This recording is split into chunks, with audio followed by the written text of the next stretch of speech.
بسم اللہ الرحمن الرحیم 14واں پارہ۔ اور ربما یود الذین کفروا لو کانوا مسلمین، کسی وقت یہ کافر لوگ تمنا کریں گے کہ کاش وہ مسلمان ہوتے۔ یعنی اس آیت میں بتایا جا رہا ہے کہ ایک وقت آئے گا کہ کافر بھی مسلمان ہونے کی تمنا کریں گے۔ یہ تمنا اسلام کب کریں گے کافر؟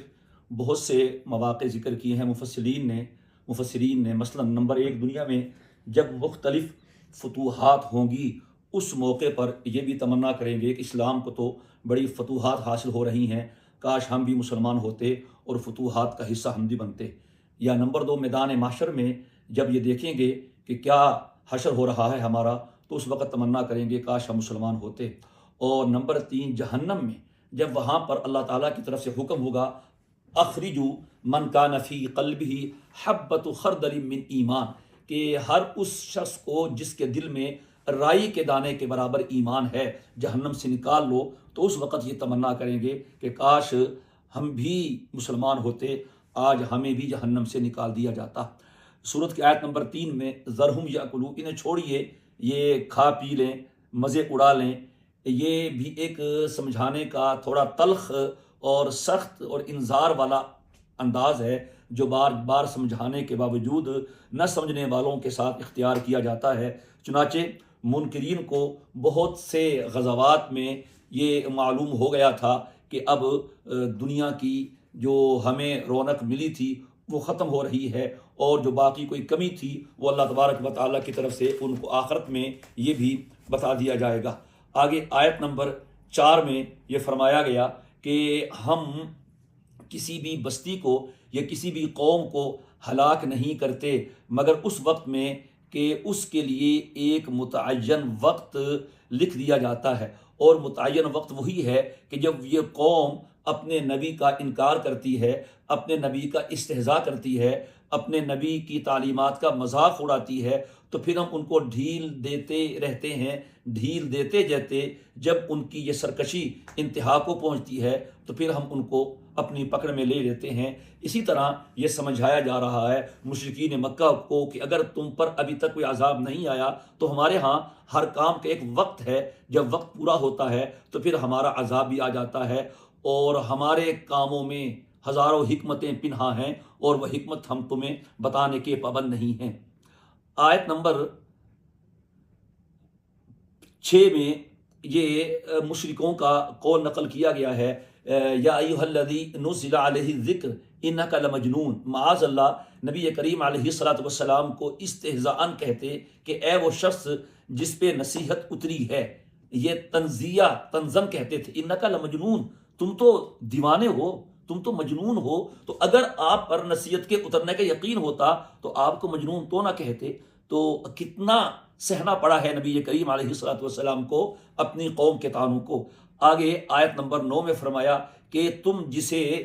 مجنون کہہ رہے ہو اور جس چیز کے اترنے پر اس کو مجنون کہہ رہے ہو، یہی ہماری ہی کتاب ہے اور ہم نے اس کو اتارا ہے اور یہ ہمارا نازل کیا ہوا ہے اور ہم ہی اس کے محافظ ہیں۔ چنانچہ قرآن کریم اپنے نزول کے وقت سے لے کر آج تک اپنی اصلی صحیح حالت میں محفوظ ہے۔ اس کی ایک ایک آیت، ایک ایک حرکت، ایک ایک زبر، ایک ایک زیر اور پیش، بلکہ اس کے پڑھنے کا لب و لہجہ تک محفوظ ہے۔ وجہ اس کی یہ ہے کہ پچھلی کتابیں اللہ نے ان کی حفاظت کا ذمہ نہیں لیا تھا، اتاری تو اللہ نے تھیں لیکن اللہ ان کا محافظ نہیں بنا تھا، اور یہاں اللہ نے ذمہ داری اٹھائی ہے وَإِنَّا لَهُ لَحَافِظُونَ۔ تو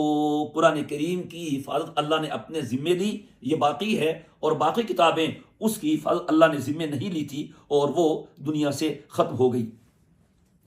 اس کے بعد آیت نمبر 14 میں یہ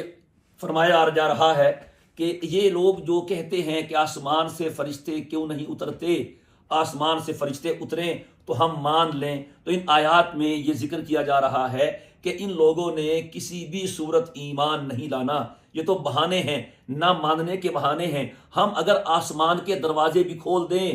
اور پھر یہ وہاں فرشتے کیا، وہاں کا ہمارا عالم بالا کا سارا نظام دیکھ لیں، ہمارا غیبی نظام جو پردے میں ہے وہ ہم ان کی آنکھوں کا پردہ ہٹا دیں اور سب کچھ دیکھ لیں، تو تب بھی کیا کہیں گے کہ ہماری تو نظر بند کر دی گئی تھی اور ہم پہ جادو کر دیا گیا تھا، یہ کچھ اور ہی چیز ہے، اس کے باوجود بھی قرآن کریم کہتا ہے کہ وہ ایمان نہیں لائیں گے۔ اس قدر ہٹ دھرمی اور ضد پہ اترے ہوئے لوگ تھے یہ۔ آیت نمبر 16 میں قرآن کریم کے بارے میں فرمایا گیا کہ ہم نے آسمان میں بروج بنائے ہیں۔ بروج برج کی جمع ہے، برج کے بہت کے معنی ہوتے ہیں۔ برج خلیفہ تو مشہور ہے آج کل دبئی کا، محل، قلعہ، گنبد، آسمان کے 12 برجوں میں سے کوئی ایک برج، یہاں پر آسمان کا یہی برج مراد ہے، یا بڑے ستارے یا بڑے سیارے مراد ہیں، یا آسمان میں بنے ہوئے فرشتوں کے لیے حفاظتی قلعے مراد ہیں، جہاں فرشتوں کی جماعتیں پہرا دیتی ہیں کہ ہم نے آسمان میں برج بنائے ہوئے ہیں۔ قرآن کریم جب لفظ آسمان بولتا ہے تو محل کے اعتبار سے 2 معنوں میں سے کوئی ایک معنی مراد لیا جاتا ہے۔ ایک تو اس سے آسمان جو حقیقت میں آسمان ہے، جو اللہ کی مخلوق ہے، یا آسمانی فضا جسے خلا بھی کہا جاتا ہے، تو یہاں پر بھی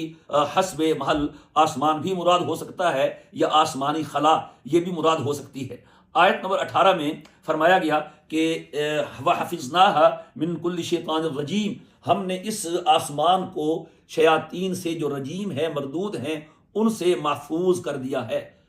شروع میں جب شیطان کو مردود قرار نہیں دیا تھا، وہ اوپر رہتا تھا، تو اس وقت شیاطین آسمانوں میں چلے جایا کرتے تھے اور جا کے وہ فرشتوں کے سارے معاملے دیکھے۔ جب شیطان مردود قرار دیا گیا تو اس کے بعد ان کا آسمانوں میں داخلہ منع ہو گیا۔ یہ کچھ بلندی پہ جاتے اور بادلوں کی اوٹ پہ چھپ کر یا کسی بھی بلندی میں پہنچ کر چھپ کر فرشتوں کی آپس کی باتیں سن لیا کرتے تھے،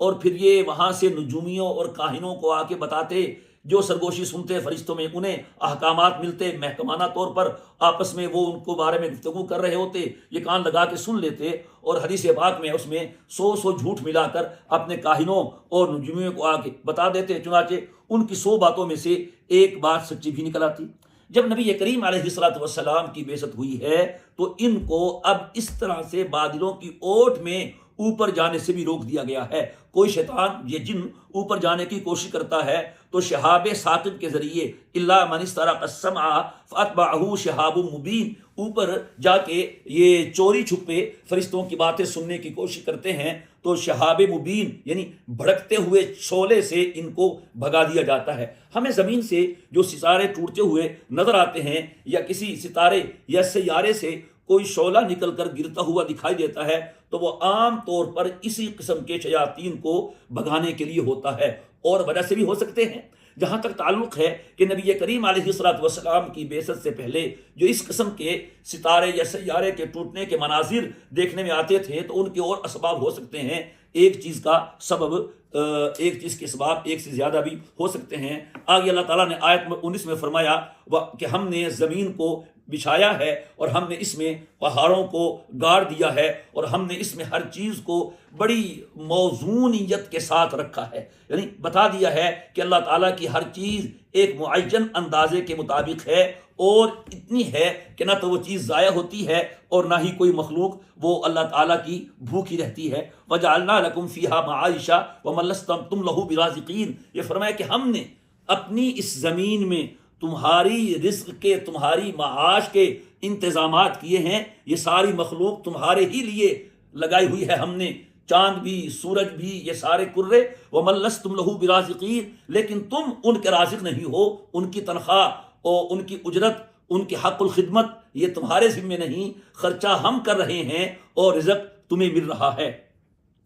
اور آگے پھر فرمایا وَإِن مِّن شَيْءٍ إِلَّا عِندَنَا خَزَائِنُهُ وَمَا نُنَزِّلُهُ إِلَّا بِقَدَرٍ مَّعْلُومٍ، کہ ہمارے پاس ہر چیز کے خزانے موجود ہیں، ہر چیز کے ڈھیروں ڈھیر خزانے ہیں، لیکن ہم اسے اسی تناسب سے اتارتے ہیں کہ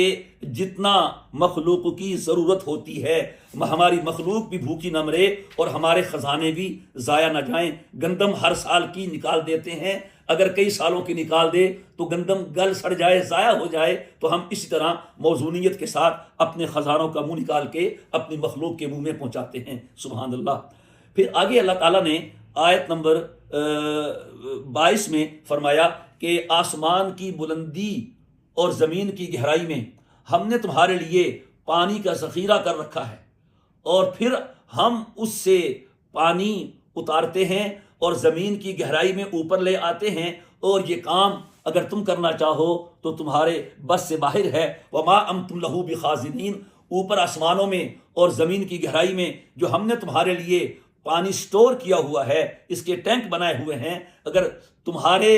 کرنے پہ یہ کام چھوڑ دیا جاتا تو نہ تم اوپر پانی کو ذخیرہ کر پاتے، نہ تم نیچے زمین کی گہرائی میں پانی کو ذخیرہ کر پاتے۔ یہ سارا ہمارا کام ہے جو تمہارے لیے ہم نے اس کو بنایا ہے۔ آگے فرمایا انا لنحن نحیی ونمیت ونحن الوارثون، کہ موت و حیات کا اختیار بھی ہمارے پاس ہے اور ان چیزوں کی اصل وراثت بھی ہمارے پاس ہے۔ مالک آتے ہیں چلے جاتے ہیں، ایک وقت آئے گا سب چھوڑ چھڑا کے چلے جائیں گے اور ہم تنے تنہا زمین و آسمان کے مالک باقی رہ جائیں گے۔ وَلِلَّهِ مِيرَاثُ السَّمَاوَاتِ وَالْأَرْضِ، اس کا ترجمہ کیا جاتا ہے اللہ کے لیے زمین و آسمان کی ہر چیز بچ رہتی ہے۔ پھر اس کے بعد آیت نمبر 24 میں یہ فرمایا گیا کہ کتنی مخلوق ہے، ہر زمانے میں متقدمین ہیں، مستاخرین ہیں، ان کا زمانہ الگ ہے، ان کا اسلام، ان کا تقوی، نیکیوں کی تعداد، نیکی میں آگے بڑھنا، گناہ کرنا، یہ کتنا بڑا کام ہے، اور ہم مخلوق کے ایک ایک کام سے واقف ہیں۔ ذرہ خیر بھی ہمارے علم میں ہے اور ذرہ شر بھی ہمارے علم میں ہے۔ ایک محکمہ اپنے کارندوں کا حساب نہیں رکھ سکتا، صحیح، اللہ نے صدیوں پہلے کی اور صدیوں بعد میں آنے والی ساری مخلوق کے چھوٹے بڑے نیک و بد کا ایک ایک عمل محفوظ کر رکھا ہے، اور پھر وقت آنے پر اللہ تعالیٰ ان سب کو جمع کریں گے اور اللہ ان سب کے ساتھ عدل و انصاف کا معاملہ کریں گے۔ سبحان اللہ، کیا علم ہے اللہ تعالیٰ کا، ہم اس کا تصور کرنے سے بھی عاجز ہیں۔ آگے آیت نمبر 26 سے لے کے کئی تقریباً ایک رکوع تک یہ تخلیق آدم کا واقعہ بیان کیا کہ آدم کو پیدا کیا، شیطان کو سجدے کا حکم دیا۔ یہ واقعہ پیچھے سورہ بقرہ میں بھی آ چکا ہے اور سورہ اعراف میں بھی آ چکا ہے، وہاں اس موقع پر اس کو سماعت کیا جا سکتا ہے۔ یہاں آیت نمبر 40 میں شیطان کہہ رہا ہے لَأُزَيِّنَنَّ لَهُمْ فِي الْأَرْضِ وَلَأُغْوِيَنَّهُمْ أَجْمَعِينَ، کہ اللہ آپ نے جو مجھے مہلت دی ہے تو میں اب سب کو گمراہ کروں گا، ہاں الا عبادک منہم المخلصین، کہ آپ کے چنے ہوئے بندے ان پر میرا بس نہیں چلے گا۔ یہ چنے ہوئے بندے کون ہیں؟ نمبر 1 وہ لوگ ہیں جو گناہوں سے بچ جاتے ہیں، شیطان کا ان پر داؤ نہیں چلتا، جو مخلص لوگ ہوتے ہیں، اللہ کے خاص بندے ہوتے ہیں، یا وہ بندے کہ اگر بتقاضۂ بشریت ان سے کبھی گناہ ہو جائے تو فوراً گناہ کر کے اللہ تعالیٰ کو راضی کر لیتے ہیں۔ یہ دونوں قسم کے لوگ یہ منتخب لوگوں میں شمار کیے گئے ہیں۔ اللہم اجعلنا منہم، اللہ ہمیں بھی ان میں سے منتخب لوگوں میں سے بنائے کہ شیطان کا زور ہم اور اس کا بس ہم پہ نہ چل سکے۔ آگے آیت نمبر 24 میں جہنم کے بارے میں فرمایا گیا لہا سبعۃ ابواب لکل باب منہم جزء مقسوم، کہ جہنم کے 7 دروازے ہیں اور ہر دوزخی کے لیے اس کی کوالٹی اور اس کے درجہ کے اعتبار سے اس کا دروازہ اور اس کا دروازے کا حصہ متعین ہے کہ فلاں جہنمی نے اپنے عمل کی وجہ سے اس دروازے سے گزرنا ہے۔ جیسے کہ جنت کے 8 دروازے ہیں، جنت کے 8 دروازے بھی مختلف اعمال کے اعتبار سے، کوئی باب الریان ہے جو روزے داروں کے لیے ہوگا، کوئی اور دروازہ ہے فلاں کے لیے ہوگا۔ شاہ عبد القادر لکھتے ہیں کہ جہنم کے 7 دروازے ہیں اور جنت کے 8 دروازے۔ جہنم کے 7 دروازے وہ 7 گندے اور برے عمل کرنے والوں کے لیے مختص ہیں، اور جنت کے 8 دروازوں میں سے 7 دروازے تو نیک 7 عمل کرنے والوں کے لیے مختص ہے، اور ایک دروازہ وہ ہے جس میں لوگ نرے اللہ کے فضل سے داخل ہوں گے بغیر کسی عمل کے۔ اللہ اکبر۔ اس کے بعد اہل جنت کو جنت میں جب داخل کیا جائے گا تو کہا جائے گا ادخلوها بسلام آمنین، اب تم امن و سلامتی کے ساتھ جنت میں داخل ہو جاؤ۔ جنت میں جو سب سے پہلی خوشخبری دی جائے گی وہاں امن ہوگا۔ اس سے معلوم ہوا کہ معاشرے میں، ملک میں، شہر میں امن کا ہونا یہ کتنی بڑی اللہ تعالیٰ کی نعمت ہے۔ ابراہیم علیہ السلام نے مکہ مکرمہ کے لیے جو سب سے پہلے دعا کی ہے وہاں پر بھی یہ کہا اے اللہ میرے اس شہر کو امن والا شہر بنا دے، تو جنت بھی امن والا ہوگا۔ پھر وَنَزَعْنَا مَا فِي صُدُورِهِم مِّن غِلٍّ إِخْوَانًا، یہ پہلے بات بھی آ چکی ہے سورہ اعراف میں کہ اگر جنتیوں کے دلوں میں جنت میں داخل ہونے سے پہلے کچھ قدورتیں ہو رہی ہوں گی تو اللہ تعالیٰ جنت میں داخل ہونے سے پہلے وہ ساری قدورتیں ختم کر دیں گے۔ وہاں ان کے آپس میں کوئی حسد، کوئی کینہ، کوئی بغض، کوئی عداوت کچھ نہیں ہوگا، بہت پیار اور محبت کا رشتہ وہاں سب کے درمیان ہوگا۔ اس کے بعد پھر یہ حضرت ابراہیم علیہ السلام کا واقعہ بیان کیا، لوط علیہ السلام کا واقعہ بیان کیا، یہ پہلے آ چکا ہے کہ صورتوں میں۔ یہاں پر ایک حکمت بھی یہ ہے کہ مشرکین مکہ فرشتوں کے اترنے کا مطالبہ کرتے تھے، تو اللہ تعالیٰ ان آیتوں میں بتا رہے ہیں کہ دیکھو قوم لوط پہ ہم نے فرشتے اتارے تھے، جب فرشتے اترتے ہیں تو پھر ان کا جو حشر ہوا قوم لوط کا وہ تمہارے سامنے ہی ہے۔ وَإِنَّمَا لَبِإِمَامٍ مُبِينٍ، قریبی تو ہے اردن، تم شام جاتے ہوئے وہاں سے گزرتے ہو، تو کیا تم بھی بغیر ایمان کے فرشتوں کو اتروا کے اپنا وہی حشر کروانا چاہتے ہو جو ہم نے قوم لوط کا کیا تھا؟ تو لہٰذا اس میں یہ بھی ایک ان کو تنبیہ ہے اور ان کے اس سوال کا ایک بڑا بہترین اور معقول جواب دیا گیا ہے۔ پھر ان آیات میں وہ سارا واقعہ حضرت لوط علیہ السلام کا جو پیچھے بیان ہو چکا ہے ان آیات میں بیان کیا گیا تقریباً پورے 2 رکوعوں میں، اور آگے پھر 5ویں رکوع کے ختم ہونے سے پہلے وَإِذْ كَانَ أَصْحَابُ الْأَيْكَةِ الظَّالِمِينَ، اصحاب ایکا عربی میں گھنے درخت کو اور گھنے جنگل کو بھی کہا جاتا ہے۔ بعض حضرات نے کہا ہے کہ یہاں ایکا اور اصحاب مدین 2 الگ الگ قومیں تھیں، دونوں کے پاس یکے بعد دیگرے حضرت شعیب علیہ السلام آئے تھے، اور یہ ان دونوں قوموں کے نبی تھے، مدین کے بھی اور ایکا کے بھی۔ بعض حضرات نے کہا ہے کہ قوم ایک ہی تھی، ان کے نام الگ الگ تھے۔ بہرحال ایک قوم ہو یا 2 قومیں ہوں، ان کی جو نبی تھے حضرت شعیب علیہ السلام تھے، اور ان کے واقعہ سورہ اعراف میں گزر چکا ہے تفصیل کے ساتھ۔ وَإِنَّهُمَا لَبِإِمَامٍ مُبِينٍ، کہ یہ بستیاں تو تمہارے راستے پہ پڑتی ہیں، کشادہ راستے پہ ہیں، یعنی جب حجاز سے شام جائیں تو یہ جو بستی ہیں ان لوگوں کی، یہ قوم لوط کی اور قوم شعیب کی یہ بستیاں اسی رستے پہ پڑتی ہیں۔ پھر اس کے بعد اصحاب حجر کا ذکر ہے۔ حجر بھی حجاز اور شام کے درمیان وادی کا نام ہے جہاں قوم سمود آباد تھی۔ اس کے حالات بھی سورہ اعراف میں تفصیل کے ساتھ گزر چکے ہیں۔ پھر اللہ تعالیٰ نے اس سورت کی آیت نمبر 87 میں فرمایا وَلَقَدْ آتَيْنَاكَ سَبْعًا مِنَ الْمَثَانِي وَالْقُرْآنِ الْعَظِيمِ، کہ ہم نے آپ کو 7 چیزیں بار بار دہرائی ہوئی اور قرآن عظیم عطا کیا ہے۔ 7 مثانی سے مراد سورہ فاتحہ ہی ہے، اس کی 7 آیتیں ہیں، اور متعدد صحیح احادیث سے یہ مضمون ثابت ہے کہ 7 مثانی سے قرآن کریم کی جو پہلی صورت ہے سورہ فاتحہ وہ مراد ہے۔ مثانی جسے بار بار دہرایا گیا ہو، ایک تو اس کا نزول 2 مرتبہ ہوا، باقی قرآن کریم کی صورتیں آیتیں 1 مرتبہ اتری ہیں، اور سورہ فاتحہ 2 مرتبہ اتری ہے، اور دوسرا یہ کہ اس کو بار بار پڑھا جاتا ہے، ہر نماز کی ہر رکعت میں پڑھا جاتا ہے، اور یہ قرآن عظیم ہے، یعنی چھوٹا قرآن ہے، قرآن کا خلاصہ ہے۔ جو قرآن کریم کے مضامین ثلاثہ ہیں، توحید ہے، رسالت ہے، قیامت ہے، معاد آخرت ہے، اور صراط مستقیم کی ہدایت ہے، وہ سورہ فاتحہ میں بیان کی گئی۔ اس واسطے اس کو قرآن مبین بھی کہا گیا ہے، اور اس کو ام القرآن بھی کہا گیا ہے، ام الکتاب بھی کہا گیا ہے۔ پھر آگے آیت نمبر 90 میں فرمایا وَقُلْ إِنِّي أَنَا النَّذِيرُ الْمُبِينُ، آپ اعلان فرما دیں کہ میں واضح خبردار کرنے والا ہوں۔ کما انزلنا علی المقتسمین، جیسا کہ ہم نے اتارا ہے قرآن کو ٹکڑے ٹکڑے کرنے والوں پر۔ یہ ٹکڑے ٹکڑے کرنے والے کون تھے؟ اس میں بھی مختلف اقوال لکھے ہیں حضرات نے۔ پہلا تو یہ ہے کہ یہاں پر الذین جعلوا القرآن عضین، کہ ٹکڑے ٹکڑے کرنے والے وہ ہیں کہ جنہوں نے قرآن کریم کے ٹکڑے ٹکڑے کر دیے، تفریقہ بازوں نے ٹکڑے ٹکڑے کر دیے۔ قرآن سے مراد قرآن کریم ہے، اور تفریقہ بازوں سے مراد، ٹکڑے کرنے والوں سے مراد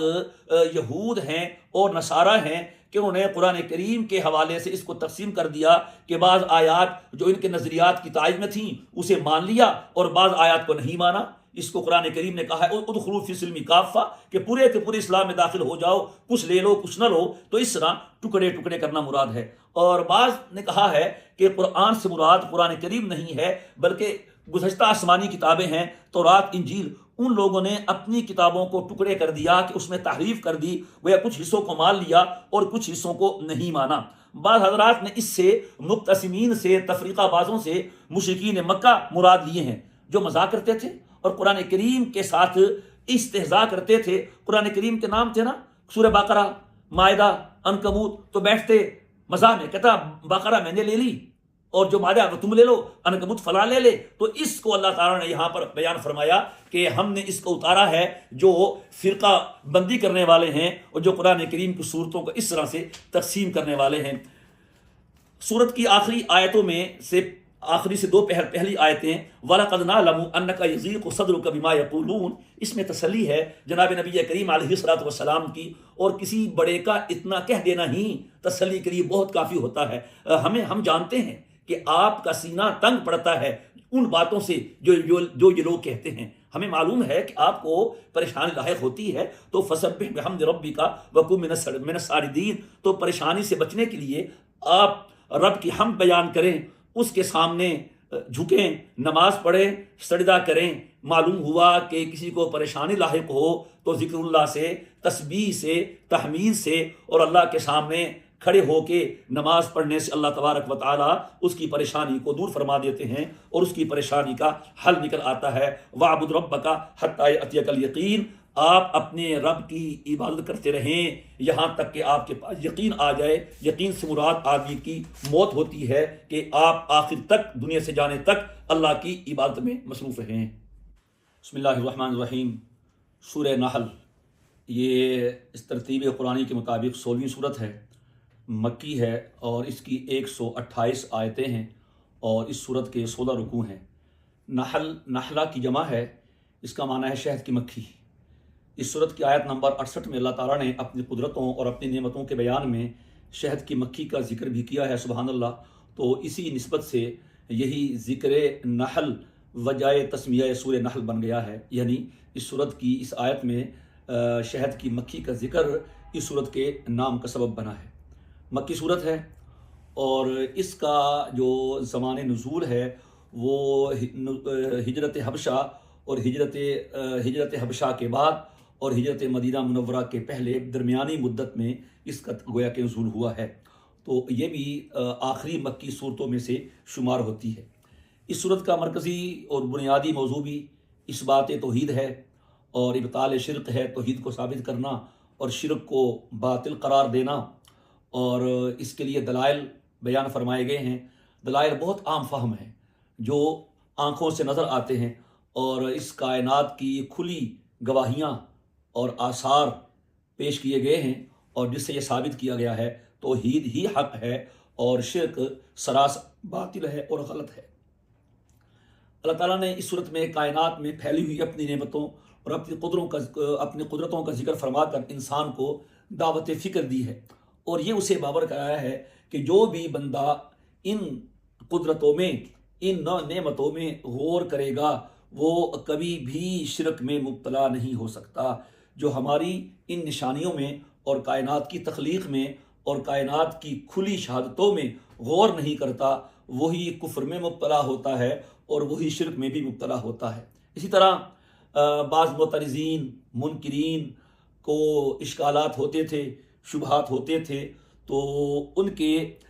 اس انکار حق پر اور حق کے مقابلے میں باطل کے اصرار پر ان کا جو رویہ تھا اس کا انجام بھی بیان کیا گیا ہے، شبہات کے جوابات بھی دیے گئے ہیں، اور مسلمانوں کے لیے اخلاقیات اور انہیں صبر اور استقامت کی تلقین بھی کی گئی ہے۔ بسم اللہ الرحمن الرحیم۔ اتا امر اللہ فلا تستعجلوہ، اللہ کا حکم آ پہنچا، اب تم اس کے لیے جلدی نہ کرو۔ مشرکین مکہ کے ایمان نہ لانے کی ایک بڑی وجہ یہ بھی تھی کہ وہ مطالبہ کرتے تھے بار بار کہ اگر آپ سچے ہیں تو ہم پہ عذاب نازل کروائیے،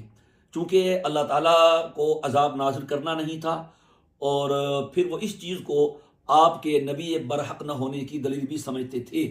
کہ چونکہ عذاب آ نہیں رہا تو لہٰذا آپ اللہ کے سچے نبی نہیں۔ تو اللہ تعالیٰ نے اس صورت کے شروع میں بلا کسی تمہیدی خطبے کے اور تمہیدی مقدمے کے فوراً فرما دیا ہے کہ تم جس عذاب کا انتظار کر رہے ہو، جس عذاب کا مطالبہ کر رہے ہو، بس یوں سمجھو کہ وہ عذاب آ ہی گیا ہے، اور وہ عذاب قیامت کا آنا ہے، یا اگر اللہ تعالیٰ اس سے پہلے چاہے تو کسی اور عذاب کی شکل میں آ جائے گا۔ تم جلدی نہ مچاؤ، بس تمہارا کام ماننا ہے، باقی عذاب دینا یا نہ دینا یہ میرے نبی کا کام نہیں، یہ خود ہمارا اپنا کام ہے۔ چونکہ قیامت کا آنا یقینی تھا، اور جس چیز کا آنا یقینی ہو اگرچہ اس نے مستقبل میں واقع ہونا ہو، اس کو ماضی کے صیغے سے بیان کر دیا جاتا ہے۔ اتا امر اللہ ای یاتی امر اللہ، اللہ کا حکم یعنی اللہ کا عذاب تم جس میں جلدی کر رہے ہو وہ آ گیا ہے، گویا بس آنے ہی والا ہے۔ سبحانہ و تعالی عما یشرکون، اس میں عذاب کی وجہ بیان کی گئی ہے کہ عذاب کی وجہ یہ ہے کہ تم اللہ کے ساتھ شرک ٹھہراتے ہو، اور شرک عذاب کے نازل ہونے کی بہت بڑی وجہ ہے، اور اب تک جو عذاب نہیں آیا تو اللہ کی طرف سے مہلت ہے، اگر تم سے ہو سکتا ہے اس مہلت سے فائدہ اٹھا لو، وگرنہ جب عذاب آئے گا تو پھر تمہیں کوئی مہلت نہیں ملے گی۔ ینزل الملائکۃ بالروح، روح کا لفظ بولا ہے، روح کے بہت سے معنی ہیں، روح کا ایک معنی وحی بھی ہے، اور ابن عباس رضی اللہ تعالی عنہ کی تفسیر کے مطابق یہاں روح سے وحی کا معنی مراد ہے، یعنی اس میں یہ ثابت کرنا ہے کہ یہ جو فرشتے ہیں یہ اللہ کے حکم سے وحی لے کے اترتے ہیں، اور اس پہ اترتے ہیں جس پہ اللہ چاہتا ہے۔ نبوت پہ کے مقام پہ فائز ہونا، نبی ہونا کسی انسان کے اپنے بس میں نہیں، اور نہ ہی کوئی اپنی منشا سے اپنے اوپر وحی نازل کروا سکتا ہے۔ تو جو ہمارے بندے حضرت محمد صلی اللہ علیہ وسلم پہ وحی آ رہی ہے تو ہم وحی ہم بھیج رہے ہیں، لہٰذا اپنے بس میں نہیں کوئی نبی بنے، اللہ جس کو چاہتا ہے نبی بنا دیتا ہے۔ اس میں دراصل جواب ہے مشرکوں کے سوال کا، وہ یہ کہتے تھے کہ اللہ نے سب کو چھوڑ کر آپ کو نبی کیوں بنایا ہے؟ اس کا جواب یہ ہے کہ اللہ جس کو چاہتا ہے اس پر وحی بھیجتا ہے، اس میں کیوں کا سوال نہیں کیا جا سکتا، بندے کو کیوں کا سوال کرنے کا حق نہیں ہے۔ سورت کی آیت نمبر 4 میں فرمایا خلق الانسان من نطفۃ فاذا هو خصیم مبین، کہ ہم نے انسان کو ایک حقیر نطفے سے پیدا کیا ہے۔ اس کی خود سری دیکھو، اس کا تکبر دیکھو، اپنی اوقات دیکھو، جب ہم نے پیدا کیا تو پھر یہ اپنے خالق کے ساتھ جھگڑنے لگ گیا ہے، اور شرک میں اس کے ساتھ بحث کرنے لگا ہے، اور یہ نہیں سوچا کہ میں کیا ہوں اور میرا خالق کتنا بڑا ہے، میں کچھ تو اس کا خیال کروں۔ پھر آگے اللہ تعالیٰ نے جو اپنی مخلوق پیدا کی ہے انسان کے نفع کے لیے ان کا ذکر فرمایا ہے، اور ہم نے تمہارے لیے جانور پیدا کیے جس میں تمہارے لیے گرمی کا سامان ہے۔ دفء سردی دور کر کے جو چیز گرمی پہنچائے اس کو دفء کہتے ہیں، جیسے گرم کپڑے وغیرہ۔ تو چونکہ جانور کی جو کھال ہے اس سے اس زمانے میں آج کل بھی گرم ملبوسات بنتے تھے، تو اسی کا اللہ تبارک و تعالی ذکر فرما رہے ہیں۔ اور جب تم صبح کو اور شام کو اپنے جانوروں کو لے کے چلتے ہو تو کتنا خوبصورت منظر ہوتا ہے، صبح کو جانور لے کے جانے کا باڑے سے نکال کے، اور شام کو جانور لے کے آنے کا۔ اس منظر کو دیکھ کر مالک کا دل خوش ہو جاتا ہے۔ اللہ تعالیٰ اس منظر کو اپنی نعمتوں کے بیان میں ارشاد فرما رہے ہیں۔ آیت نمبر 7 میں بیان کیا ہے کہ تم اپنے سامان کو، اپنے بوجھ کو خود نہ اٹھا سکو، جو گھوڑے، خچر اور گدھے تمہارے سامان کو اٹھا کے دوسرے شہروں میں منتقل کر دیتے ہیں، اگر یہ نہ ہوتے تو تم مشقت کے باوجود بھی اتنا بھاری سامان، کئی کی بوریاں وہ تم لوگ ان کے گاڑیوں پہ رکھ کے پہنچا دیتے ہو، تو تم خود یہ کام نہ کر سکتے جو اللہ تعالیٰ نے تمہارے لیے ان جانوروں کو پیدا کر کے ان سے یہ کام کروایا ہے۔ یہاں پر اللہ تعالیٰ نے گھوڑے، گدھے اور خچر کا بیان کیا ہے، اور اس میں ان کے فوائد میں سے جو ذکر کیا وہ سواری کا ذکر کیا ہے یا بار برداری کا ذکر کیا ہے، گوشت کھانے کا ذکر نہیں کیا۔ حالانکہ یہ مقام امتنان تھا، احسان جتلانے کا موقع تھا، اگر ان چیزوں کا گوشت حلال ہوتا تو بڑا اچھا موقع تھا، ذکر کیا جاتا۔ خچر اور گدھا یہ تو بالاتفاق حرام ہے۔ گھوڑے کے بارے میں احادیث دونوں طرح کی ہے، حلت کی بھی ہے، حرمت کی بھی ہے، اور اس میں فقہائے کرام کا اختلاف بھی ہے۔ امام ابو حنیفہ رحمہ اللہ تعالی تعارض ادلہ کی بنا پر گھوڑے کو کے گوشت کو مکروہ قرار دیتے ہیں، حرام کسی کے ہاں نہیں ہے۔ آگے ہے والخیل والبغال والحمیر لترکبوها، کہ یہ گھوڑا، خچر اور گدھا پیدا کیا تاکہ تم اس پہ سواری کرو اور تمہارے لیے زینت ہے۔ وَيَخْلُقُ مَا لَا تَعْلَمُونَ، اور اللہ تمہارے لیے وہ سواریاں بھی پیدا کرے گا جن کو تم ابھی نہیں جانتے۔ تو مفسرین نے کہا ہے کہ آیت کے اس حصے میں قیامت تک پیدا ہونے والی نئی سواریوں کا ذکر آ گیا ہے۔ اس زمانے میں کہا جاتا کہ تمہارے لیے ریل گاڑی بھی ہوگی، تو لوگ کیا سمجھتے ہیں ہوائی جہاز بھی ہوگا، ٹرک بھی ہوگا، بائک بھی ہوگا، تو نام نہیں لیا، یہ فرمایا وَيَخْلُقُ مَا لَا تَعْلَمُونَ کہ یہ سواریاں ہیں اس وقت، اور اللہ آئندہ زمانے میں وہ سواریاں پیدا کرے گا جو تم نہیں جانتے ہو۔ سبحان اللہ۔ پھر اس کے بعد اللہ تعالیٰ نے یہ آیتوں میں اپنے انعامات ذکر کروائے ہیں کہ ہم نے آسمان سے پانی بہایا، ہم نے کھیتوں کو روشن کیا، کھیتوں کو آباد کیا، ہم نے اس میں کھیتیاں اگائیں، زیتون اگایا، کھجوریں اگائیں، ہم نے اس میں انگور اگائے، ہر قسم کا پھل اگایا، ہم نے رات کو اور دن کو، سورج کو اور چاند کو، ستاروں کو تمہارے لیے مسخر کیا ہے۔ یہ سب نظام تمہارے فائدے کے لیے ہے، چلا ہم رہے ہیں، تنخواہ گویا ہم دے رہے ہیں اور استعمال تم کر رہے ہو۔ اور اسی طرح اللہ نے تمہارے لیے سمندر کو مسخر کر دیا، پانی کے سمندر کو مسخر کر دیا، تم اس میں سفر بھی کرتے ہو، اس میں تازہ گوشت مچھلی نکال کے وہ بھی کھاتے ہو، اور تم اس سے ہیرے جواہرات اور سونا بھی تم وہاں سے نکالتے ہو۔ یہ سب اس لیے ہے تاکہ تم اپنے اللہ کا شکر ادا کر سکو۔ اور ہم نے زمین میں تمہارے لیے اور آسمانوں کے اوپر نشان سفر بنا دیے، تم جس سے اپنے رستوں کو معلوم کرتے ہو۔ افمن یخلق کمن لا یخلق، ذرا یہ بتاؤ کیا جو پیدا کرتا ہے اس کی طرح ہو سکتا ہے جو پیدا نہیں کرتا؟ تم نے مخلوق کو خالق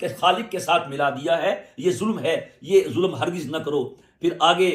اپنی توحید کے دلائل کے ضمن میں آیت نمبر 21 میں فرمایا اموات غیر احیاء وما یشعرون ایان یبعثون، یعنی اللہ تعالیٰ کے سوا جن کی بھی پوجا تم لوگ کرتے ہو یا مشرک لوگ کرتے ہیں، وہ سب کے سب بے جان مردے ہیں، یہ تو دائمی مردے ہیں، جیسے پتھر ہیں، بت ہیں، یا وہ حال کے اعتبار سے کسی بزرگ کو جو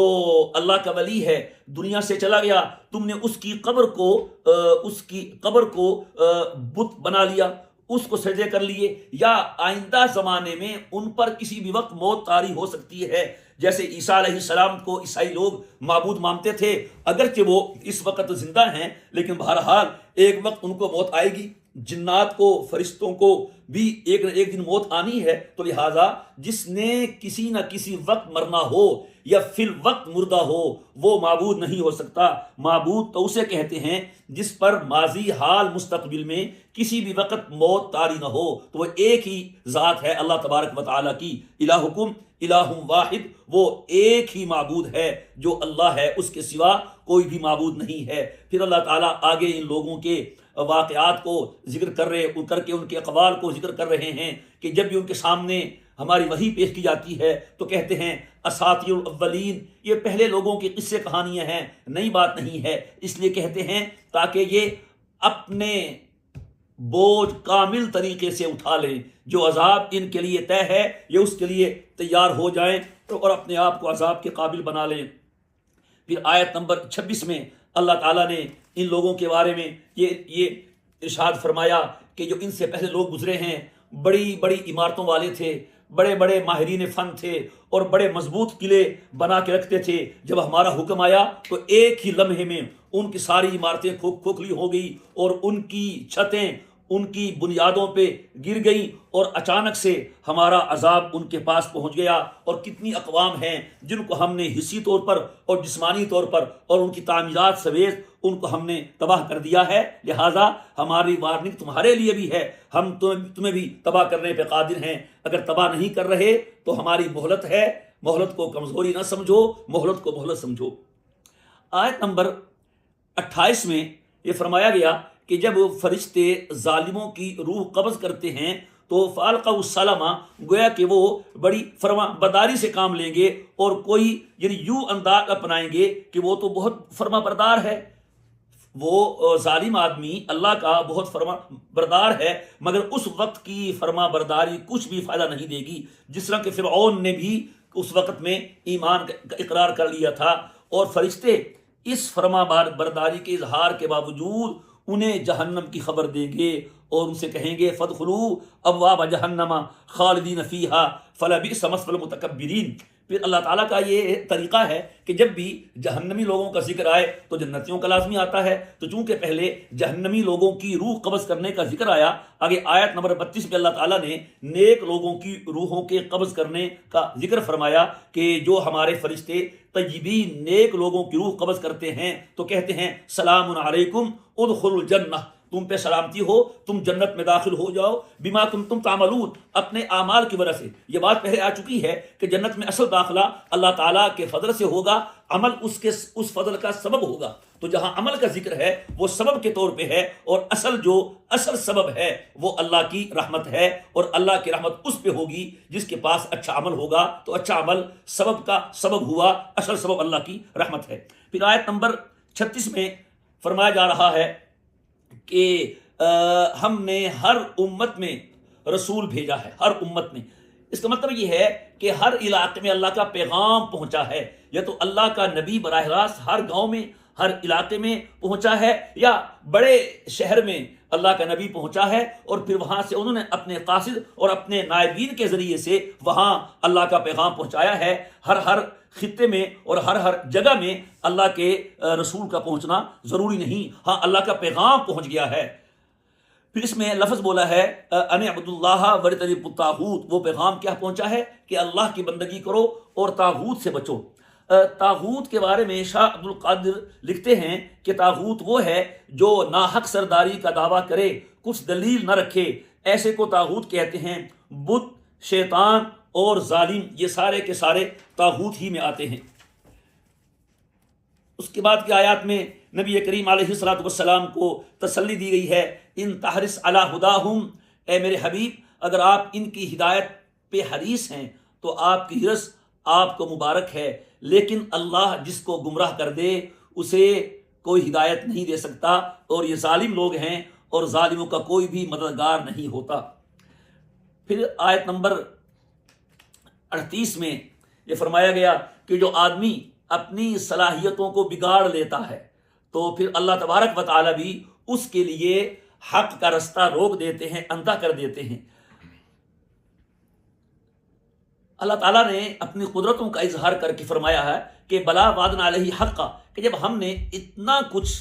بنا دیا ہے اور یہ لوگ قسمیں کھا کے کہتے ہیں لا یبعث اللہ من یموت، کہ اللہ مردوں کو زندہ نہیں کرے گا، اس کے جواب میں فرمایا بلا وعدنا علیہ حقا، یہ ہمارے ذمے ہے، ہمارا وعدہ ہے، ہم اتنی زبردست طاقت اور قدرت کے مالک ہیں، لہٰذا ہمارے لیے مردوں کو زندہ کرنا اور ان کے لیے محشر برپا کرنا اور تمام لوگوں کو اس میں لے آنا یہ ہمارے لیے کوئی مشکل نہیں ہے، یہ کلمح البصر پلک جھپکنے میں یہ سارا کام ہم کر لیں گے۔ آیت نمبر 41 میں یہ فرمایا جا رہا ہے ان لوگوں کو کہ جنہوں نے ہجرت کی تھی مدینہ منورہ کی طرف یا حبشہ کی طرف، کہ جو بھی ہجرت کرے گا ظلم کے بعد تو ہم انہیں دنیا میں بھی اچھا ٹھکانہ دیں گے اور آخرت کا اجر تو بہت زیادہ ہوگا۔ تو اگر تو یہ مہاجرین حبشہ کے بارے میں ہے، اگرچہ حبشہ ان کے لیے اچھا ٹھکانہ دائمی ثابت نہیں ہوا، لیکن پھر ان لوگوں نے حبشہ سے مدینہ ہجرت کی تو ان کے لیے اچھا ٹھکانہ بن گیا، اور جنہوں نے ہجرت پہلے مرتبہ ہی مدینہ منورہ کی ہے تو اللہ نے مدینہ منورہ ان کے لیے اچھا ٹھکانہ رکھا ہے، اور آخرت میں ہر مہاجر کا اچھا بدلہ اور اچھا گھر اللہ تعالیٰ ان کو عطا فرمائیں گے۔ اور اگر یہ ان دو مہاجروں کے بارے میں نہیں ہے، عام ہے، تو بھی اللہ تعالیٰ کا وعدہ ہے کہ جو بھی ہجرت کرے گا اللہ تعالیٰ کے لیے تو اس کو ہجرت کرنے کے بعد جو جگہ ملے گی وہ اچھی ہوگی، اچھا ٹھکانہ ہوگا۔ اگر خدا نخواستہ کہیں اچھا ٹھکانہ نہیں ملتا تو پھر اس کا مطلب یہ ہوتا ہے کہ ہجرت صحیح نہیں ہے۔ ہجرت کی شرطیں ہیں، پہلی یہ ہے اس سے اللہ کی رضا مقصود ہو، کوئی اور مقصد نہ ہو، اور دوسرا یہ کہ وہ ہجرت کرنے والا مظلوم ہو، اور تیسرا یہ ہے کہ ہجرت کرتے ہوئے اگر کوئی اس کو تکلیف آئے اس پہ صبر کرے، اور چوتھی شرط یہ ہے کہ اس کا بھروسہ صرف اور صرف اللہ پہ ہو۔ اگر ان شرطوں میں سے کوئی شرط نہ پائی جائے تو پھر وعدہ پورا نہ ہو تو اللہ کے وعدے میں کمی نہیں ہوگی، گویا کہ ہجرت پوری ہونے میں وہ کمی واقع ہوگی۔ پھر آیت نمبر 43 میں فرمایا گیا وہ لوگ کہتے تھے کہ آپ تو انسان ہیں، آپ تو بشر ہیں، انسان تو ہم جیسا ہی ہے، آپ کیسے نبی ہیں؟ تو اللہ پاک ان آیات میں فرما رہے ہیں کہ دیکھو ہم نے آپ سے پہلے جتنے بھی رسول بھیجے ہیں وہ سب مرد تھے، انسان تھے، اور یہ جو اہل کتاب ہیں، تورات والے، انجیل والے، ان سے پوچھ لیجئے کہ ان کی کتابوں میں کیا لکھا ہے کہ آنے والے نبی وہ فرشتے ہوتے تھے تو وہ یا انسان ہوتے تھے، یہ سب بتائیں گے۔ اور پھر فرمایا فَاسْأَلُوا أَهْلَ الذِّكْرِ إِن كُنتُمْ لَا تَعْلَمُونَ، یہ آیت دلیل ہے اس بات کی کہ اگر آدمی کو علم نہ ہو تو وہ کسی اہل علم سے مسئلہ پوچھ لے، اور اس آیت سے تقلید شرعی کی مشروعیت اور اس کا جواز بھی ثابت ہوتا ہے، کیونکہ جو تقلید کرنے والا ہے خود اس کو قرآن و حدیث سے مسئلہ معلوم نہیں ہوتا تو کسی ایسے عالم سے معلوم کرتا ہے جس کو اللہ نے علم سے نوازا ہے، تو لہذا تقلید کی کا جواز اور مشروعیت فَاسْأَلُوا أَهْلَ الذِّكْرِ إِن كُنتُمْ لَا تَعْلَمُونَ سے بڑی اچھی طرح سے سمجھ میں آ رہی ہے۔ آیت نمبر 44 میں فرمایا وَأَنزَلْنَا إِلَيْكَ الذِّكْرَ لِتُبَيِّنَ لِلنَّاسِ کہ ہم نے آپ پہ یہ نصیحت نامہ اتارا ہے تاکہ آپ لوگوں کے لیے واضح بیان کر دیں۔ تو یہ آیت بھی حدیث پاک کی حجت کے لیے ایک بہت بڑی دلیل ہے۔ کچھ لوگ کہہ دیتے ہیں جی حسبنا کتاب اللہ، بس ہمیں تو قرآن کافی ہے، ہمیں حضور کی وضاحت کی ضرورت نہیں، یہ ہمارے نام اللہ کا پیغام ہے، ہم جانیں اللہ جانے۔ تو قرآن کریم کی بہت سی آیتیں ہیں جو بتاتی ہیں کہ ان کا یہ کہنا صحیح نہیں۔ تو یہ آیت بھی انہی میں سے ہے کہ ہم نے آپ پر ذکر اتارا، نصیحت اتاری، نصیحت نامہ اتارا، لِتُبَيِّنَ لِلنَّاسِ مَا نُزِّلَ إِلَيْهِمْ، تاکہ آپ لوگوں کے سامنے کھول کھول کے بیان کریں۔ تو آپ جو کھول کے بیان کریں گے وہ آپ کی احادیث ہوں گی، اگر آپ کی احادیث دلیل نہیں ہے تو پھر اس کو کھول کے بیان کرنے کا کیا فائدہ ہے؟ آیت نمبر 40 میں فرمایا گیا اللہ تعالیٰ ان لوگوں نے مکر کیا اور پھر اللہ تعالیٰ نے ان کے مکر کی وجہ سے ان کو زمین میں ہلاک کر دیا، یا ایسا عذاب آیا ان کو پتہ نہ چلا، یا اللہ تعالیٰ انہیں اچانک اپنے عذاب میں لے آئے اور وہ اللہ تعالیٰ کے عذاب کو عاجز نہ کر سکے، او یأخذہم علی تخوف، یا اللہ تعالیٰ ان کو خوف سے پکڑ لے۔ یہ تخوف کا معنی تنقص ہے، یعنی اللہ تعالیٰ کے پکڑنے کے طریقے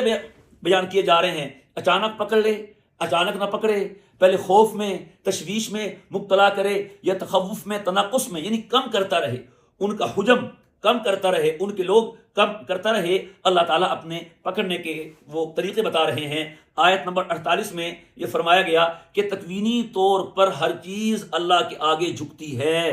اور اللہ کو گویا کہ وہ سجدہ کرتی ہے۔ سایہ بھی شروع کہاں سے ہوتا ہے، ختم کہاں سے ہوتا ہے، دیکھا جائے تو کائنات کا ایک ایک ذرہ اور ایک ایک کرہ یہ اللہ کے نظام میں جکڑا ہوا ہے، اور جو جکڑا ہوا ہو وہ مخلوق تو ہوتا ہے، معبود نہیں ہوتا، لہٰذا اللہ ہی معبود ہے اور اللہ کے سوا اور کوئی معبود نہیں ہے۔ آیت نمبر 51 میں فرمایا گیا کہ اللہ تعالیٰ نے کہا ہے کہ اللہ دو معبود نہ بناؤ، کیونکہ معبود ایک ہی ہے، انما هو الہ واحد، جب معبود ایک ہی ہے تو پھر تم دو معبود نہ بناؤ۔ جب دو معبودوں کا بنانا منع ہے تو دو سے زائد معبودوں کا بنانا بطریق اولا منع ہے۔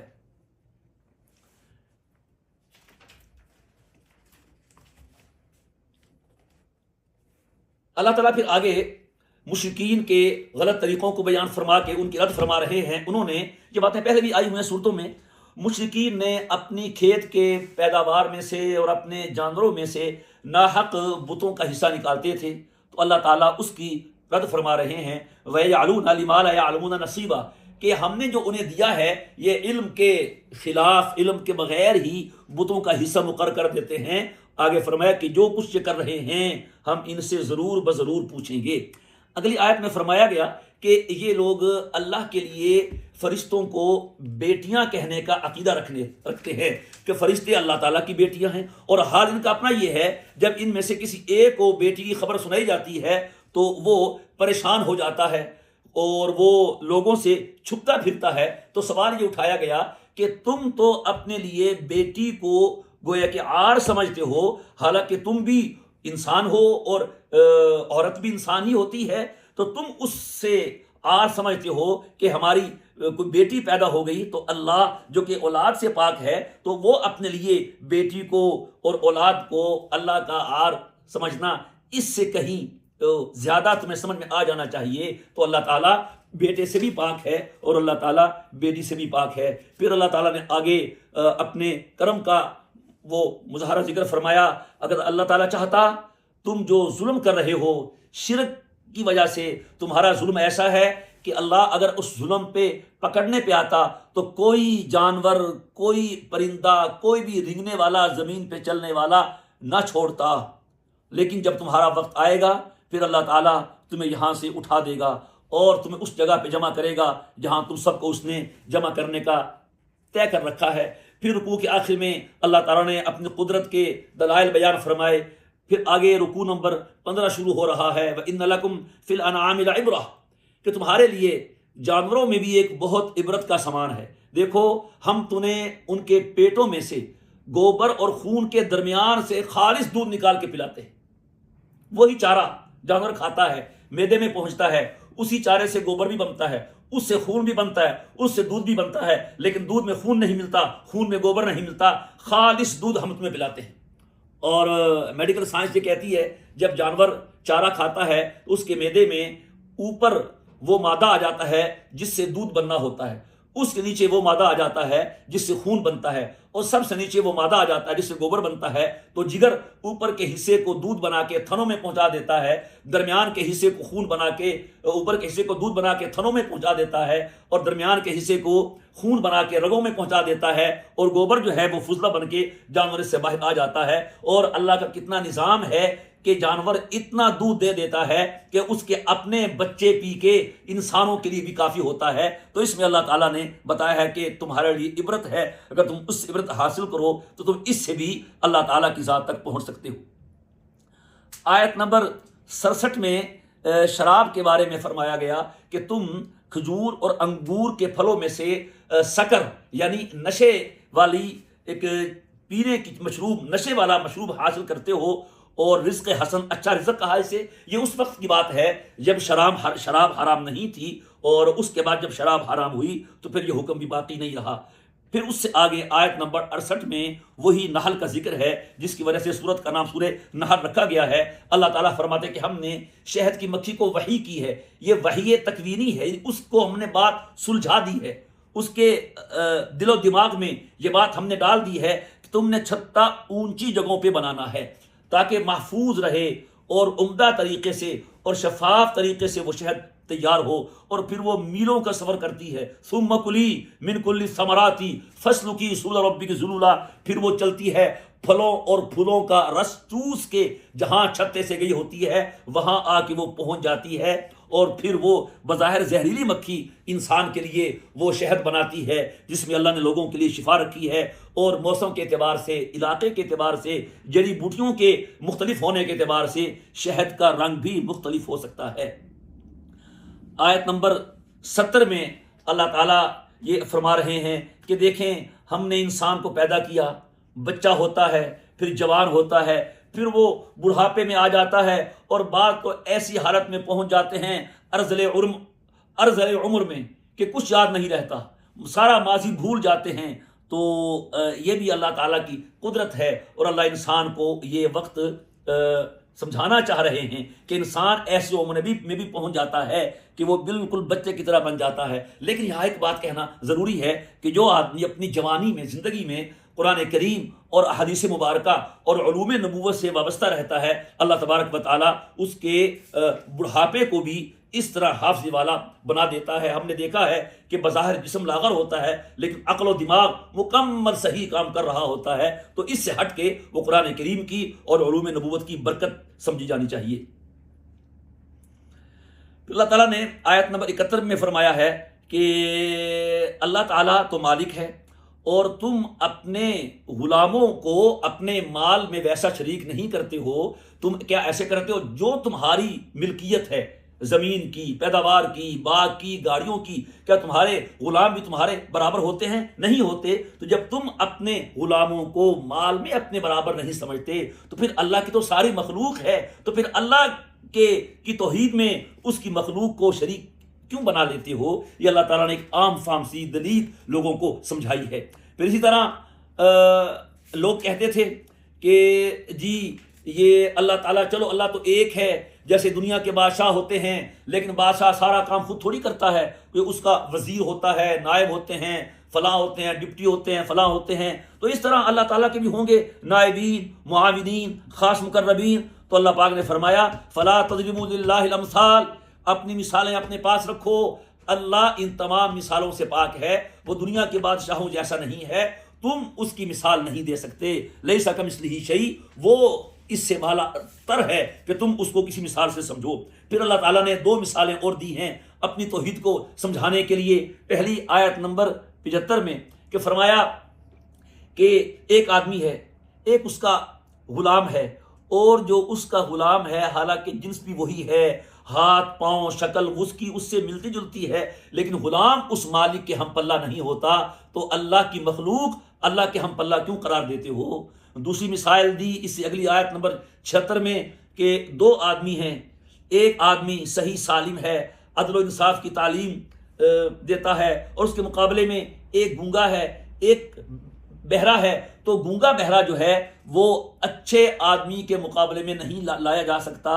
تو کیا پھر تم اللہ کی مخلوق کو اللہ کے مقابلے میں لا سکتے ہو؟ یہ بڑی عام فہم سی دلیل ہے، یہ تھوڑی سی عقل رکھنے والے کو بھی سمجھ میں آ جاتی ہے۔ آیت نمبر 77 میں فرمایا گیا کہ اللہ ہی کے پاس آسمانوں اور زمین کا غیب ہے، اور قیامت کا معاملہ تو پلک جھپکنے جیسا ہوگا۔ یہاں پر جو قیامت ہے تو قیامت سے یہ نفخہ احیاء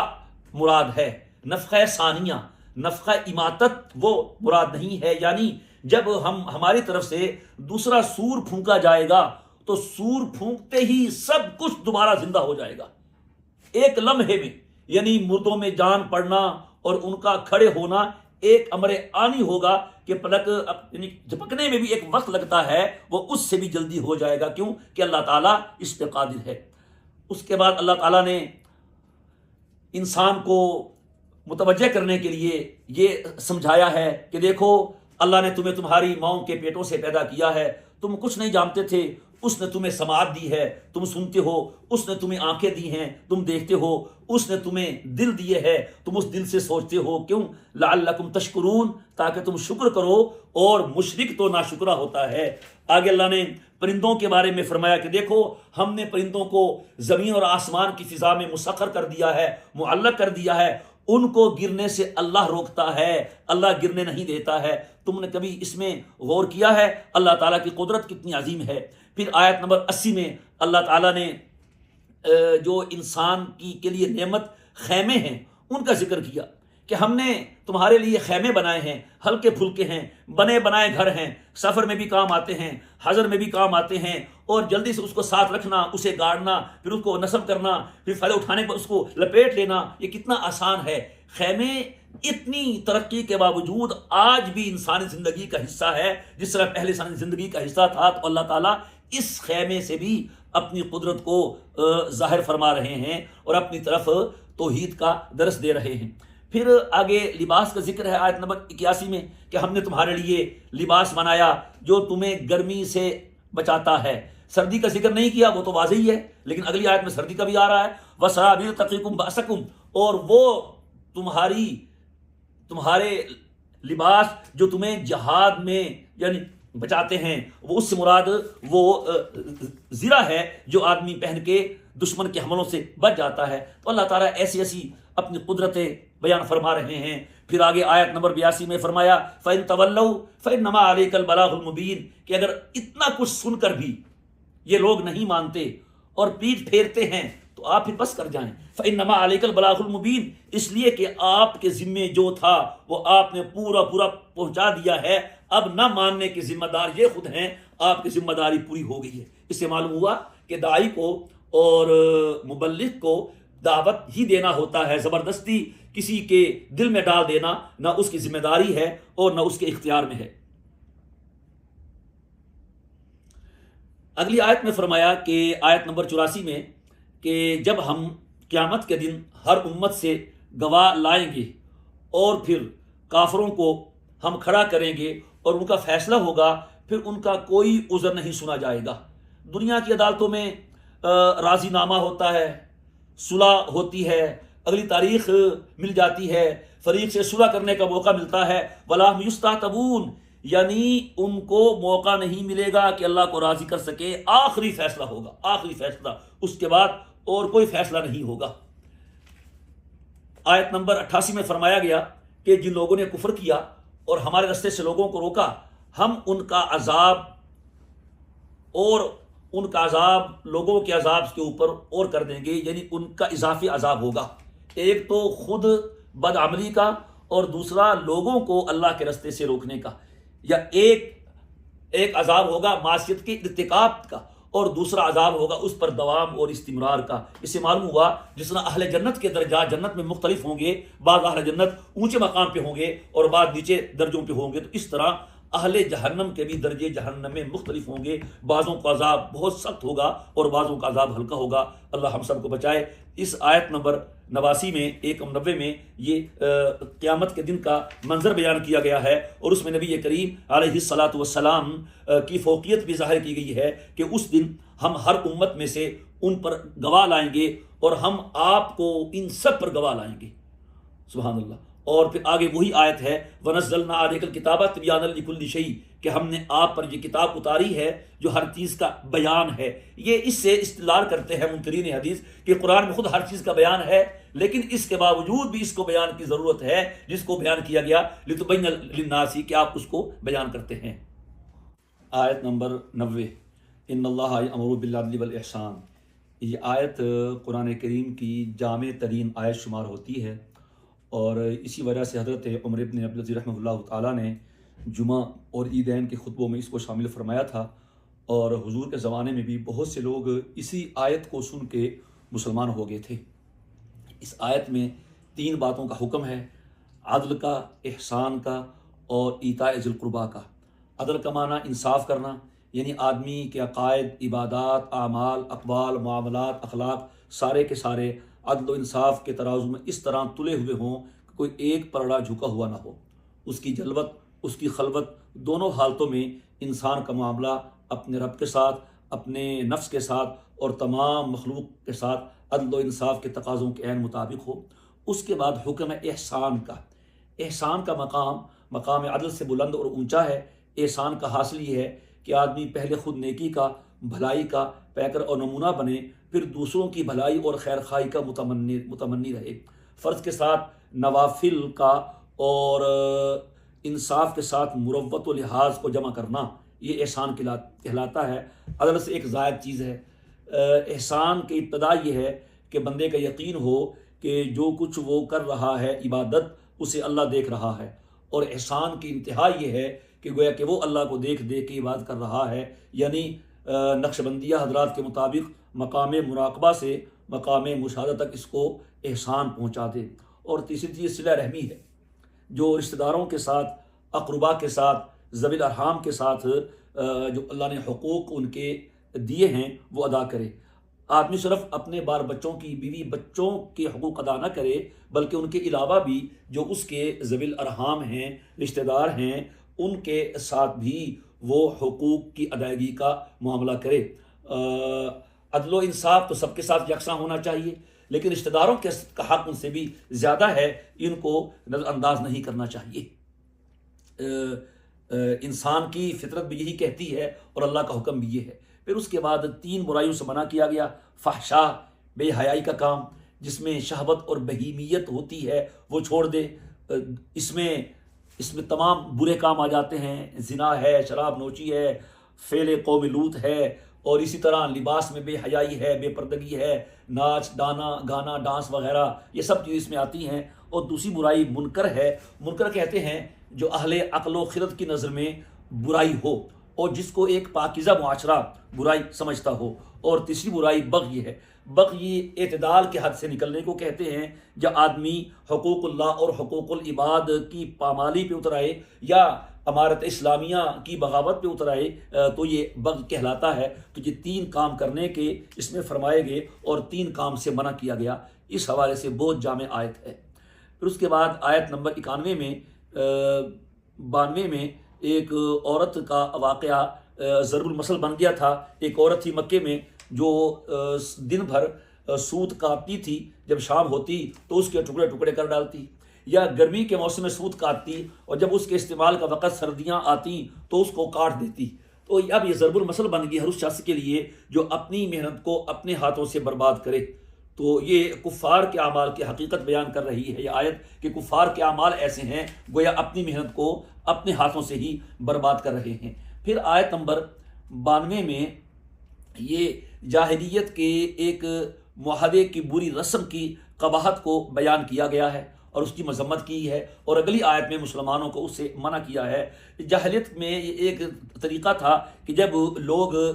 کسی مضبوط قبیلے کو، مضبوط جماعت کو دیکھتے اور اس سے امن کرنے کو اپنے لیے مفید سمجھتے، اس سے امن کا معاہدہ کر لیتے، اور جب اس سے کوئی بڑا قبیلہ، طاقتور قبیلہ نظر آتا تو پہلے والے معاہدے کو توڑ دیتے اور اس قبیلے سے معاہدہ کر لیتے، اور جب یہ دیکھتے کہ اب ہمیں کسی کے ساتھ معاہدہ کرنے کی ضرورت نہیں ہے تو اور اپنے سے کمزور لوگوں کو اپنے سے ہٹانے کا موقع مل گیا ہے تو کسی کے ساتھ معاہدہ نہ کرتے اور کسی قسم کا کوئی لحاظ نہ کرتے، جب قوت دیکھتے تو تمام معاہدے ختم کر دیتے۔ تو جاہلیت کی اس رسم کو بیان کر کے مسلمانوں کو روکا جا رہا ہے کہ یہ کام جو ہے انسانیت سے گرے ہوئے ہیں، ایسا نہیں کرنا چاہیے۔ عہد و پیمان ایک امتحان ہے، اور جو اس امتحان میں پورا نہیں اترے گا تو پھر اس کا نتیجہ اسے آخرت میں اسی کے مطابق دیکھنا پڑے گا۔ آگے آیت نمبر 94 میں یہی فرمایا گیا ہے کہ تمہاری روش بھی ایسی نہیں ہونی چاہیے کہ تم کسی قسم کی عہد شکنی، کسی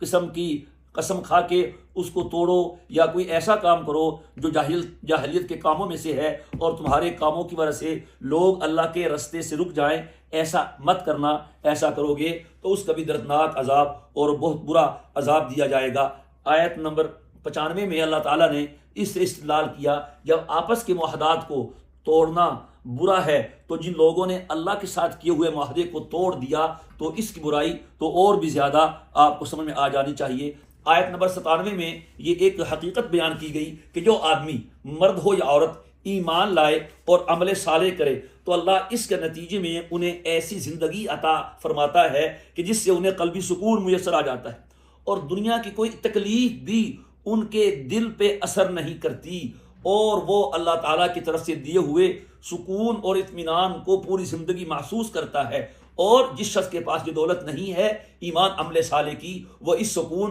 اور پاکیزہ زندگی کا تصور بھی نہیں کر سکتا۔ تو یہ وہی چیز ہے کہ چکھنے سے حاصل ہوتی ہے، بتانے سے بتائی نہیں جا سکتی۔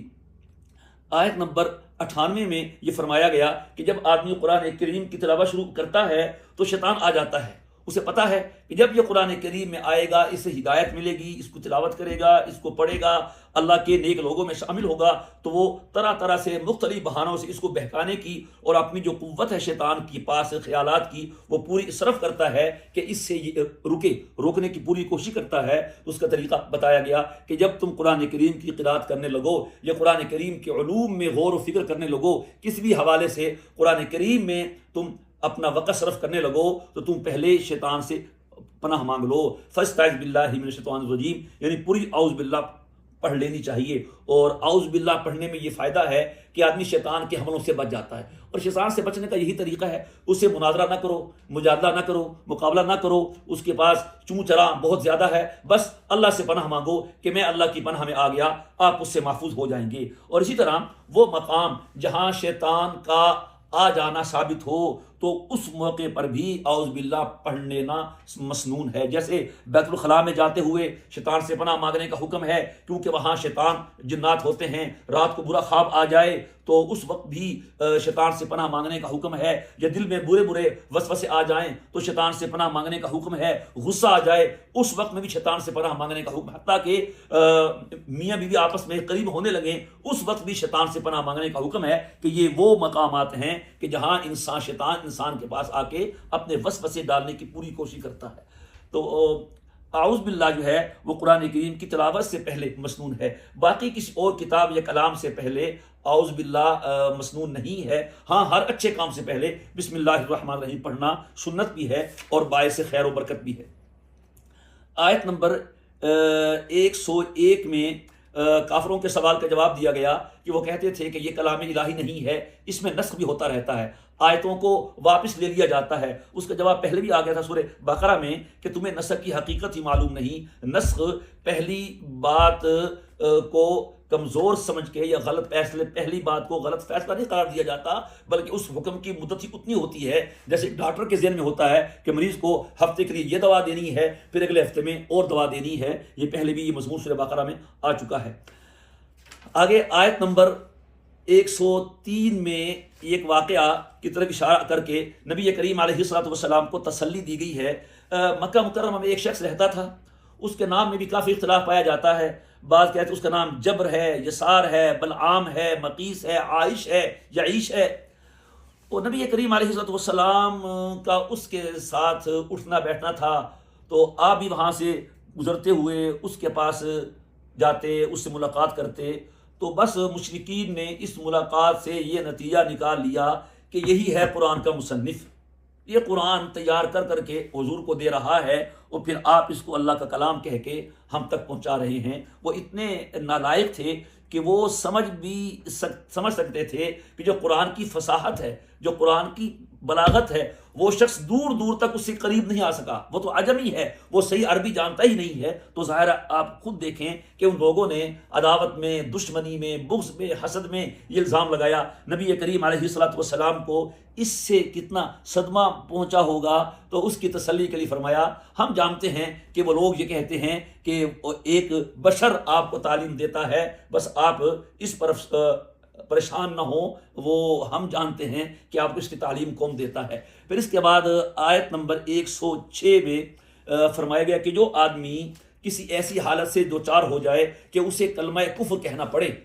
تو کیا وہ کلمہ کفر کہہ کے جان بچائے یا کلمہ کفر نہ کہے اور اپنی جان دے دے؟ تو دونوں صورتیں ثابت ہیں۔ عزیمت یہ ہے، اصل یہ ہے کہ جان سے مار دینے کی دھمکی کے باوجود زبان سے کلمہ کفر نہ کہے، بلکہ اسلام کی اپنی جان قربان کر دے اور وہ شہادت کی موت مرے گا، کانا شہیدن وما اجورا۔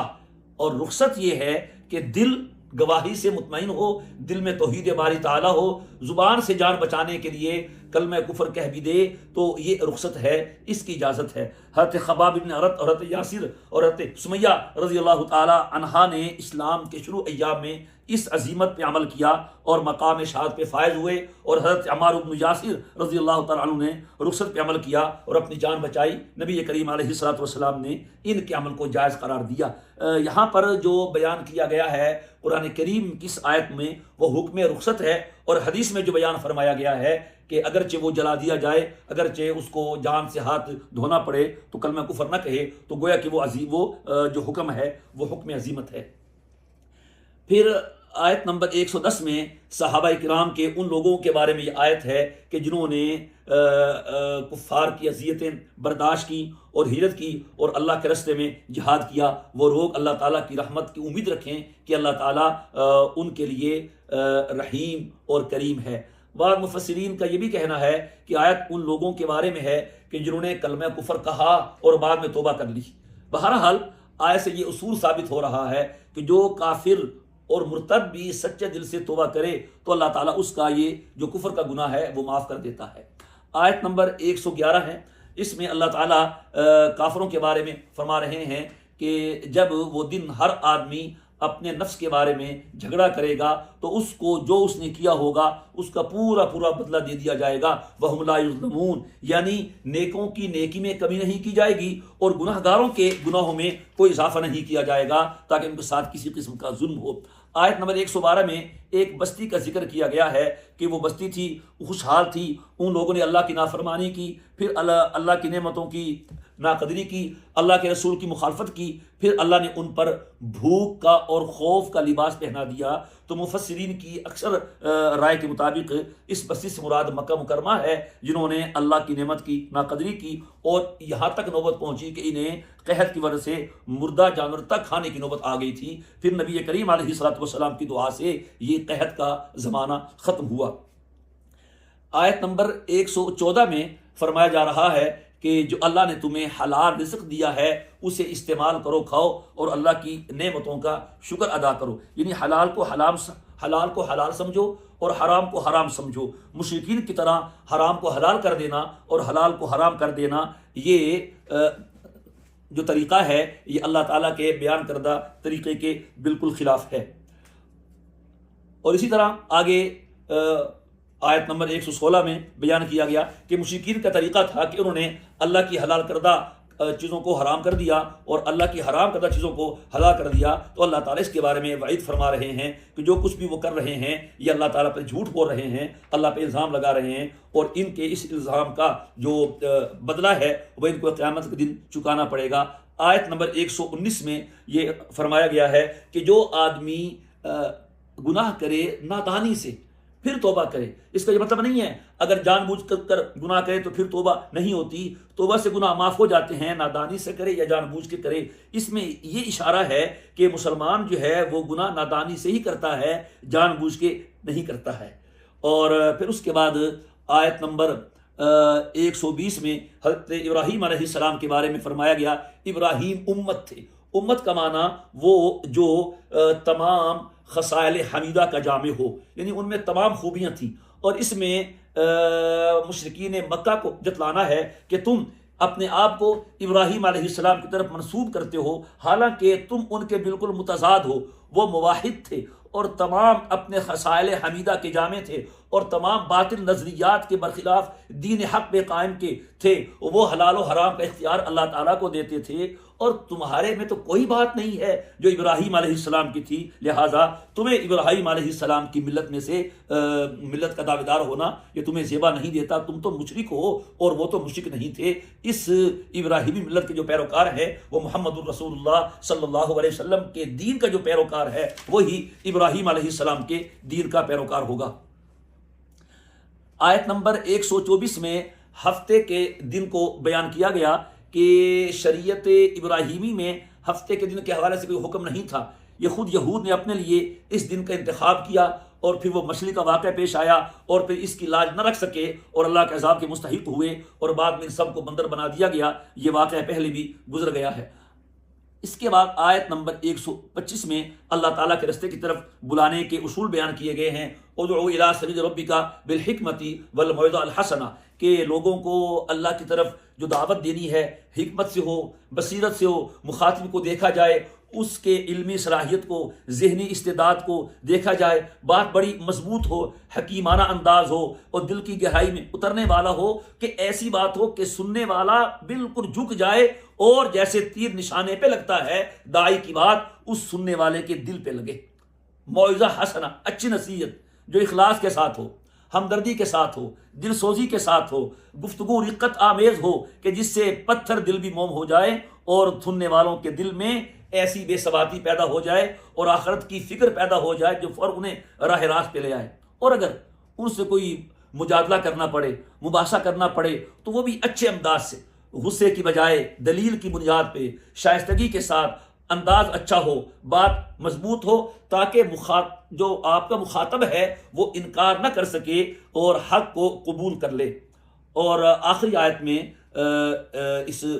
پارے کی کہ اگر تمہارے ساتھ کوئی ظلم و زیادتی ہوئی ہے تو تم بھی اور اس وقت میں اس کا بدلہ لینا ہے، ضروری ہو بدلہ لینا، بس اوقات ہو جاتا ہے تو اس میں تم زیادتی نہ کرو، بلکہ عدل و انصاف کے مطابق بنا قبتم فعاقبوا بمثل ما عوقبتم بھی، جتنا اس کا بدلہ بنتا ہے اتنا ہی بدلہ لینا چاہیے، اس سے زائد بدلہ نہیں لینا چاہیے۔ آخری آیت میں فرمایا ان اللہ مع الذین اتقوا والذین هم محسنون، کہ اللہ کی معیت ان لوگوں کے ساتھ ہے جن میں دو خوبیاں ہیں، ایک تقوی ہے اور ان میں